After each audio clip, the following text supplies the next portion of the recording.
Are you ready to make your money work for you?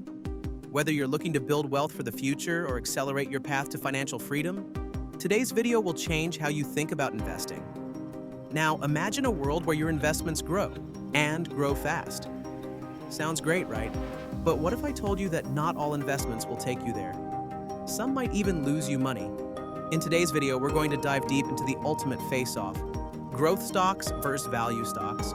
Which one is the real winner? Which strategy could be your ticket to financial independence?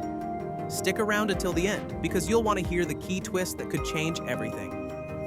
Growth stocks versus value stocks. Which is better? Curious building excitement. All right, let's start by laying the foundation. Growth stocks. These are the high flyers, the young, energetic companies with explosive potential. We're talking about the next Amazon, Tesla, or Apple. They might not have massive profits today, but investors are betting big that their future growth will more than make up for it. It's all about the potential, the dream of those sweet, life-changing returns. But here's the thing. With great growth comes great volatility. Growth stocks can be thrilling, but they can also be terrifying. One moment they're soaring, and the next, they're crashing down. How much risk can you handle? I mean, it's like a roller coaster at an amusement park. Exciting, but don't forget your seatbelt. On the flip side, we have value stocks. These are the steady, reliable types. Companies that are undervalued by the market, often because they're not getting the hype they deserve. These stocks might not give you that heart-pounding thrill, but they're solid and dependable, offering consistent returns, often with dividends to boot. But here's the kicker. When the market doesn't see their potential, is there a real opportunity to get in early? Or are you just chasing a sinking ship? The answer to this might surprise you. Excited, ramping up intensity. All right, let's zoom in on growth stocks a little deeper. What's so alluring about them? It's the promise of sky-high returns, the chance to be part of something revolutionary.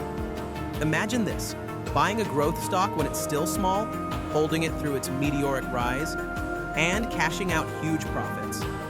This is the stuff dreams are made of, and that's why everyone talks about them. But here's where the game gets risky.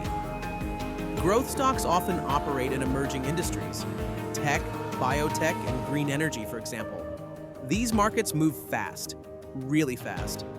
And that speed can be exhilarating, but it also means they can come crashing down just as quickly. Think about it. Tech stocks have had some massive booms, but they've also seen massive busts. 2000's dot-com bubble, anyone? One moment, investors were riding high, then boom, everything came crashing down. And don't even get me started on today's volatility. You've heard the news, right?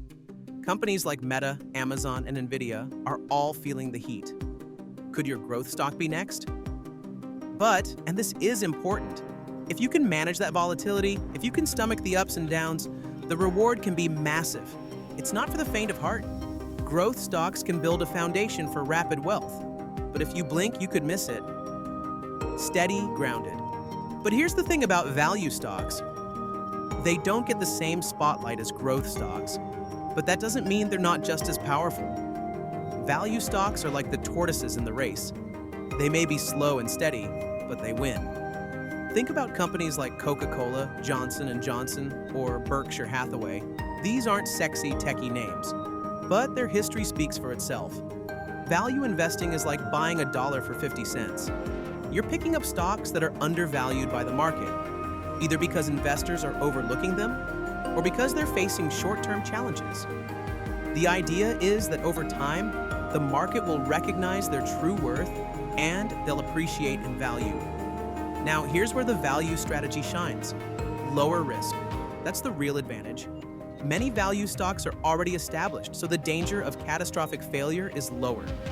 They're also often paying dividends, which means cash in your pocket, even while you wait for the stock's price to go up. But don't get too comfortable. The market can ignore value stocks for long periods. Sometimes it feels like they're stuck in neutral, and that's frustrating. What if they never catch up? And here's a little secret. Many investors are just too impatient for the kind of returns that value stocks bring. They want fast results, which means they often overlook opportunities that require time to bear fruit. Building anticipation with emotional intensity. So, which one should you choose? growth or value? I know. You want an answer. But here's the catch. The right choice depends on you.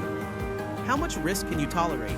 Are you willing to bet on the big, bold promises of the future, knowing the crash could come just as easily as the boom? Or are you looking for a more stable path, slow, steady growth, with the peace of mind that comes with lower risk? Now, if you're young, like really young, and you've got decades to let your investments grow, growth stocks could be your best friend.